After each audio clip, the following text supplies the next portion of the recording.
अब क्या करेंगे, कहाँ जाएंगे? लात खाते रहिए, जिंदाबाद जिंदाबाद करते रहिए, जी हजूर करते रहिए, साहब साहब बताते रहिए। जो नौकरशाह थे वो साहब बन गए हैं, पब्लिक सर्वेंट थे ना जी, तो ये साहब बन के घूम रहे हैं। एक लेखपाल साहब फोन करके कह रहे हैं कि अरे दोस्तवा ये बरत हमार बहनिए ना भाई 10 गो हम का कुल भाई आइल बना सा, हम कह के बैठल बना सा बहनी कल शोषण कर। जो तहसील लिखा हुआ है, मेरा तो व्यक्तिगत मानना है कि उसको मिटा करके और लिख देना चाहिए दलाल गृह, दलालों का अड्डा या वसूली गृह, ऐसा लिख देना चाहिए। तहसील का नाम है मिटा, तहसील का कोई मतलब नहीं है। नेता का मतलब ये थोड़ी होता है कि जी भाई साहब, हाँ भाई साहब, प्रणाम भाई साहब, ये नहीं होना चाहिए। मरनी जीने का पुकार करने वाला नेता थोड़ी होता है। इनकलाब जिंदाबाद, जिंदाबाद जिंदाबाद, इनकलाब जिंदाबाद, जिंदाबाद जिंदाबाद। भ्रष्ट शासन प्रशासन होश में आओ, होश में आओ, होश में आओ। राजस्व तेरी मनमानी नहीं चलेगी, नहीं चलेगी।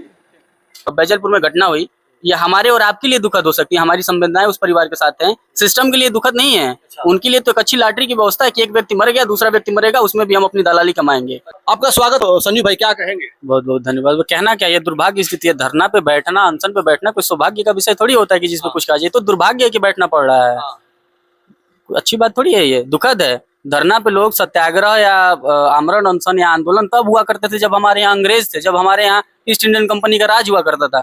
वर्तमान समय में लोकतंत्र हमारे यहाँ चल रहा है, अपनी यहाँ की व्यवस्थाएं चल रही हैं। अगर उस व्यवस्था में भी हमको आमरण अनशन करना पड़ रहा है तो ये दुर्भाग्य है, ये विधि का दुर्भाग्य है, व्यवस्था का दुर्भाग्य है, व्यवस्था का दुर्भाग्य, एकदम दुर्भाग्य है। आप कह रहे हैं कि व्यवस्था का दुर्भाग्य है। और भारतीय जनता पार्टी के जो बड़े नेता हैं, मुख्यमंत्री हो चाहे प्रधानमंत्री हो चाहे गृह मंत्री हो चाहे जो बड़े नेता है, वो लोग लगातार यही कह रहे हैं कि हमारे राज्य में सुशासन है, किसी प्रकार का कोई भ्रष्टाचार नहीं है, लूटपाट नहीं है, अधिकारी बड़े मस्त बढ़िया काम कर रहे हैं, किसी से 1 रुपया नहीं लिया जा रहा है।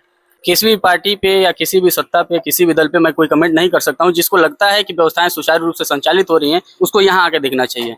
अभी जो व्यवस्थाएं चल रही हैं, उसी व्यवस्था की परिणाम स्वरूप ये धरने पे बैठे हुए हैं। तो यहाँ आकर के धरातल पे उनको देखना चाहिए, जो भी लोग बता रहे हैं, चाहे वो किसी भी पार्टी के हो, किसी भी दल के हो, किसी भी सत्ता के हो, उनको आकर के धरातल पे देखना चाहिए। इसी रफड़ा विधानसभा के रफड़ा तहसील के अंतर्गत ही बैजलपुर में अभी एक इसी जमीन को लेकर के झगड़ा हुआ, वहां पे एक लोग की मौत भी हो गई, और जिस पे आरोप लगा कि इनके वजह से ये सारा चीज हुआ, उनको भी डिफेंड करने वाले इस रफड़ा में लोग मिले। आज उनको लोग ईमानदार बता रहे हैं। ये देखा था मैं, मुझे भी बड़ा दुख हुआ कि लोग ऐसे भ्रष्ट अधिकारियों की वकालत कर रहे हैं। कोई भी सिंगल एक अधिकारी ये बता दे, मैंने एक लिखा भी था पोस्ट कि कोई भी कोतवाल या दरोगा या जो भी व्यक्ति है, गीता पे हाथ रख के बता दे कि उसने कमीशन नहीं लिया, उसने घुसखोरी नहीं की, रिश्वत नहीं ली है। ये तो दुर्भाग्य है कि लोग उनकी वकालत करने आ जा रहे हैं, ठीक है। और रही बात जो बैजलपुर में घटना हुई, ये हमारे और आपके लिए दुखद हो सकती है। हमारी संवेदनाएं उस परिवार के साथ हैं, सिस्टम के लिए दुखद नहीं है।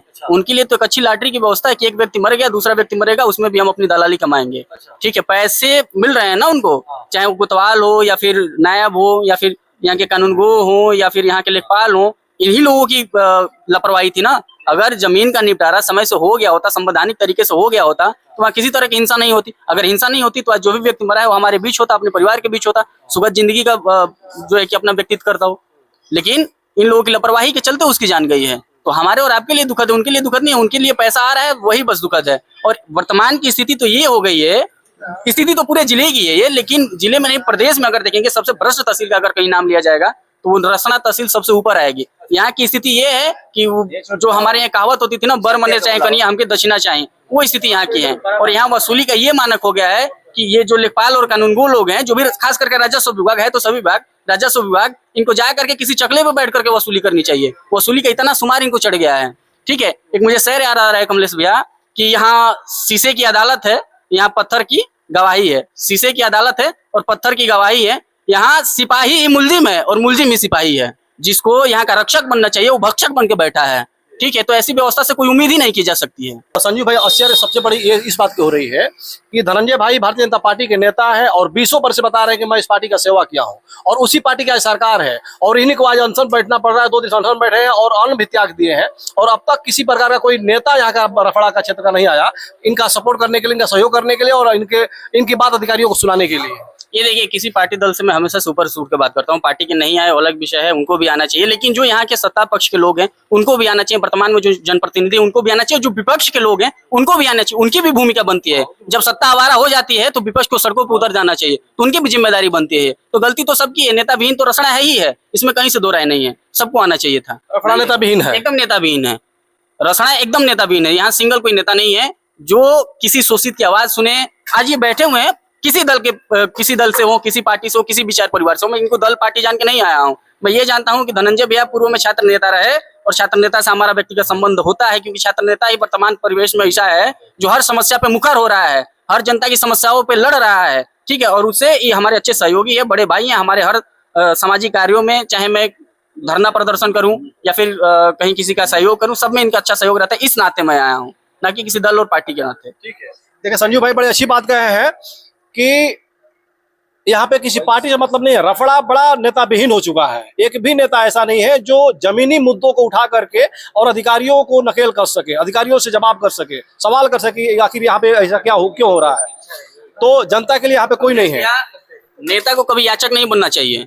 जिस दिन नेता याचक बन जाएगा उसे नेतागिरी छोड़ देनी चाहिए, राजनीति से संन्यास ले लेना चाहिए। नेता के अंदर ये कुव्वत होना चाहिए कि अगर एसडीएम है या कोतवाल है या जिले का कोई भी अधिकारी है, किसी शोषित का, गरीब का, लाचार व्यक्ति का नहीं सुना है तो उसकी कालर पकड़ने की कुव्वत होनी चाहिए कि मैं आपकी कालर पकड़ करके और अपनी जनता को न्याय दिला सकता हूँ, उसका हक दिला सकता हूँ। लेकिन ये वर्तमान परिवेश में किसी के पास देखने को नहीं मिल रहा है। तो ऐसे व्यक्ति को नेता तो मैं मानता ही नहीं हूँ, मैं नेता नहीं मानता हूँ। मेरे जानने में नेता का मतलब ही होता है जो सिस्टम से लड़े, जो सत्ता से आवाज उठा सके सत्ता के विरुद्ध कि हाँ आपने गलत किया है। जो प्रशासन या शासन की जो कार्यशैली है, गलत कार्यशैली है, उस पर सामने बैठ करके उनसे सवाल कर सके, उनसे तर्क कर सके कि आप यहाँ गलत हैं और मैं नहीं होने दूंगा गलत, अपनी बातों पे अडिग रहे। ये नेता का गुण होता है, ये नेता का व्यक्तित्व होता है। नेता का मतलब ये थोड़ी होता है कि जी भाई साहब, हाँ भाई साहब, प्रणाम भाई साहब। ये नहीं होना चाहिए। मरनी जीने का पुचार करने वाला नेता थोड़ी होता है। मरनी जीने में पुचार करने तो डोम भी जाते हैं। अगर हमारे यहाँ कोई मर जाता है तो डोम भी जाते हैं। नेता थोड़ी है वो। नेता का मतलब होता है आज ये तहसील परिषद में बैठे, इनके साथ बैठना चाहिए व्यक्तियों को। जो भी लोग राजनीति कर रहे हैं, जो राजनीति में हैं, उनको बैठना चाहिए, यही नहीं कोई भी व्यक्ति। और रसड़ा की स्थिति हो गई है, फार्मर रजिस्ट्री जो बन रही थी 200 रुपये वसूला गया, किसी ने संज्ञान नहीं लिया उसको। यहाँ आय जात निवास बनाने के लिए लेखपाल पैसा ले रहे हैं, कोई संज्ञान नहीं ले रहा है। काहे नहीं ले रहा है भाई? किस चीज का पैसा ले रहे हैं आप? तो ये वसूली का अड्डा तहसील, यहाँ जो तहसील लिखा हुआ है, मेरा तो व्यक्तिगत मानना है कि उसको मिटा करके और लिख देना चाहिए दलाल गृह, दलालों का अड्डा या वसूली गृह, ऐसा लिख देना चाहिए। तहसील का नाम है मिटा। तहसील का कोई मतलब ही नहीं है, कोई मतलब नहीं है। अगर अपने नाम की जमीन पाने के लिए इनके पास, आप पूछ रहे थे, मैं सुन रहा था कि क्या आपके पास साक्ष्य कि आपके नाम की जमीन है, इसी तहसील से जारी किया हुआ खतौनी है। इससे बड़ा मुझे नहीं लग रहा है कि जमीन में इससे बड़ा कोई साक्ष्य होता है। ये जो इनकी खतौनी है, ये साक्ष्य है इनकी। अगर अपनी जमीन को पाने के लिए और अन्न का त्याग करना पड़ रहा है इनको, तो ये दुर्भाग्य है ना जी, दुर्भाग्य है। अगर ये यहाँ नहीं बैठे होते तो अभी आपने जो तर्क दिया बैजलपुर की तरह ये भी कट मर जाते। प्रशासन उसमें बढ़िया वसूली करती, बढ़िया डकैती, निश्चित तौर पे इनसे भी पैसा मांगा गया होगा। यहाँ पैमाइश की तो खुली रेट चल रही है, 25,000 रुपया दीजिए पैमाइश होगा। इनकी पैमाइश में अगर विलंब हुई है, 2-3 साल लगे हैं, नहीं हो रही थी, तो निश्चित तौर पर एक बड़ा कारण है। या तो ये 25,000 देने की स्थिति में नहीं थे, या फिर इनसे डर के मारे, भाई छात्र नेता रहे तो हो सकता है किसी ने मांगा नहीं दे पाए हो, इस वजह से नहीं हो। अगर ये 25,000 दे देते तो आज देते, कल इनकी पैमाइश हो जाती। ये बहुत बड़ा आरोप लगा रहे हैं आप। आरोप थोड़ी लगा रहा हूँ, आरोप तो निराधार होते हैं ना, ये तो तथ्य है। इसके हजारों साक्ष्य मिलेंगे आपको। पूरे तहसील परिसर में कोई ऐसा व्यक्ति, सिंगल व्यक्ति हो पूरे तहसील क्षेत्र में हमारे, जो ये बता दे कि हमने नापी करवाया था, बिना पैसे के करवाया था। जिस दिन व्यक्ति ये बता देगा, उसी दिन संबंधित अधिकारी की मैं गुलामी करने को तैयार हूँ। जो कोई एक व्यक्ति बता दे कि हमने अपनी नापी करवाई और बिना पैसे की करवाई।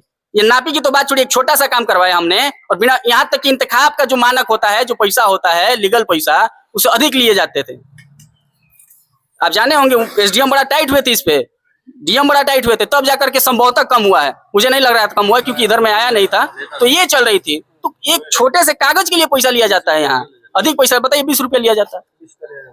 क्या बताएंगे आप ऐसी व्यवस्था पे? देखिए, ये रफड़ा तहसील का दुर्भाग्य कहा जाएगा, यहाँ के लोगों को दुर्भाग्य कहा जाएगा कि रफड़ा नेता विहीन है और अधिकारी यहाँ पे मनमाना कह रहे हैं लोग कि मुंहमांगा पैसा लेते हैं कि हमें इतना पैसा जब मिलेगा तब मैं जाकर के पैमाइश करूंगा और तब आपकी जमीन को एक सुरक्षित जोन में पहुंचाया जाएगा। नहीं तो सारी जमीनें असुरक्षित है, यहाँ पे लगभग जमीनें असुरक्षित है और लोग मरने कटने को तैयार है, लेकिन उसके बावजूद भी अधिकारी नहीं सुन रहे। सिर्फ पैसे के लिए 25,000, 50,000, 30,000, 10,000, 20,000 इस तरह का रेट है कि किस प्रकार से पैमाइश का कितना रुपया लगेगा।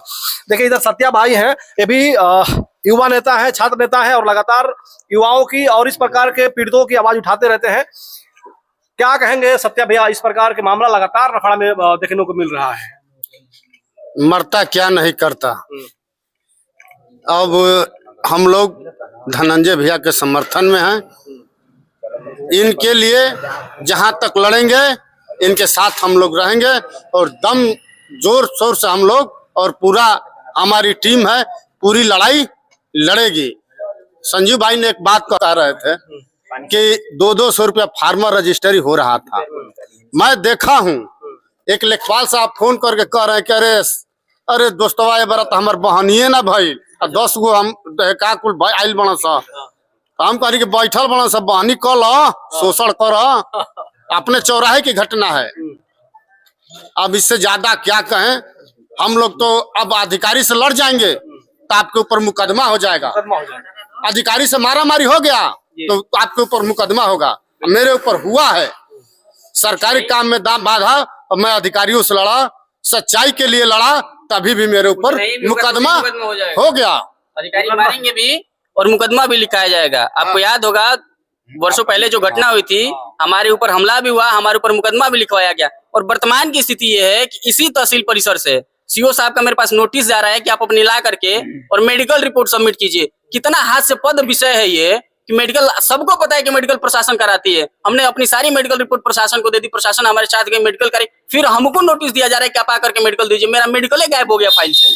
आप सोचिए व्यवस्था कितनी, मतलब कितने टॉप पे चल रही है कि हमारी मेडिकल की रिपोर्ट गायब हो गई। अभी तक मेरी चार्जशीट लगा करके भेज दी गई, हमने कुछ नहीं किया था। उसका वीडियो है, सब लोगों ने देखा, आप भी देखे थे, आप भी उसको चलाए थे कि मेरी क्या गलती थी। मैं कोई दोष नहीं था, मैं मार भी खाया, मेरा चार्जशीट भी लग गया। और जो लेखपाल थे जिन्होंने मेरे ऊपर हमला किया था वो आज भी आजाद घूम रहे हैं। तो ये व्यवस्था है, हमारे यहाँ की व्यवस्था है। अब क्या करेंगे, कहाँ जाएंगे? लात खाते रहिए, जिंदाबाद जिंदाबाद करते रहिए, जी हजूर करते रहिए, साहब साहब बताते रहिए। जो नौकरशाह थे वो साहब बन गए हैं, पब्लिक सर्वेंट थे ना जी, तो ये साहब बन के घूम रहे हैं। और लोग जिनको सवाल करना चाहिए इनके यहाँ दरबारी कर रहे हैं। किस प्रकार से अब इनका सहयोग किया जाएगा? धनंजय भाई का सहयोग किस प्रकार से किया जाएगा? और अनशन पे कब तक रहेंगे आप लोग यहाँ पे? जब तक रहेंगे तब तक रहेंगे हम लोग। हाँ, जब तक बैठेंगे तब तक कदम से कदम। अधिकारी आप लोगों की बात सुनेंगे? सुनेंगे तो जरूर, सुनेंगे तो जरूर। या मर जाएंगे, या मर जाएं, या निस्तारण कराएं। कमलेश भैया, ये अनशन अभी पहले चरण में है, ठीक है? अब पहले चरण में ये अनशन समापन की तरफ थोड़ी है। इनको सुनना ही होगा, काहे नहीं सुनेंगे? अगर नहीं सुनेंगे तो फिर एक बार बागी तेवर से रूबरू होना पड़ेगा इनको। फिर एक बार बताएंगे बलिया के लोग कि बागी किसे कहते हैं और बगावत होती क्या है, ठीक है? ये पहले शुरुआती दौर है ना।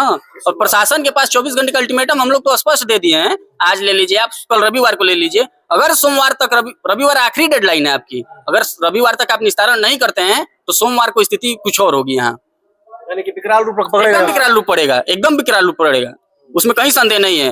धनंजय सिंह छात्र नेता हैं और छात्र नेताओं के अंदर ये कुव्वत है अभी भी, बगावत को वही संभाल के रखे हैं। तो ये अकेले थोड़ी पड़ेंगे, सब लोग इनके साथ है। आज देखिए, आज छुट्टी का दिन है, फिर भी आप देख रहे हैं कि यहाँ दर्जनों लोग बैठे हुए हैं इनके समर्थन में। तो ये कमजोर थोड़ी है कहीं से। ये तो अभी आंदोलन का पहला चरण है ना जी। इसके बाद से भी शाम को इनके साथ इनके जो भी सहयोगी हैं, सभी कमेटियों की सभी सदस्यों की एक बैठक बुलाई गई है। शाम को हम लोग बैठेंगे और आगे की रणनीति तय की जाएगी कि क्या करना है, कैसे करना है। एकदम आंदोलन अगर निपटारा नहीं होता है तो आंदोलन को भव्य रूप दिया जाएगा, निश्चित तौर पे बेहद। तो देखिए, ये बहुत बड़ा अल्टीमेटम है संजीव गिरी जी का कि अगर इनका निस्तारण रविवार तक नहीं किया जाता है तो सोमवार से ये जो प्रदर्शन है लगातार अब बढ़ेगा और एक विकराल रूप पकड़ेगा। और यहाँ के अधिकारियों को बता दिया जाएगा कि बागी बलिया के नौजवानों में किस प्रकार का तेवर होता है और अपना अधिकार किस प्रकार से लेना जानते हैं। तो आप लोग क्या कहिएगा? लगातार मैं चाहूंगा कि यहाँ का जो इनका धरना रहेगा, जो अनशन रहेगा, इसको लगातार मैं अपने चैनल के माध्यम से दिखाता रहूं आप लोगों को। तो लगातार हमारे चैनल के साथ जुड़े रहिएगा, सब्सक्राइब करिएगा, लाइक करिएगा। और आप लोग इस तरह के सिस्टम के बारे में क्या जानते हैं कमेंट जरूर करिएगा। जय हिंद, जय भारत।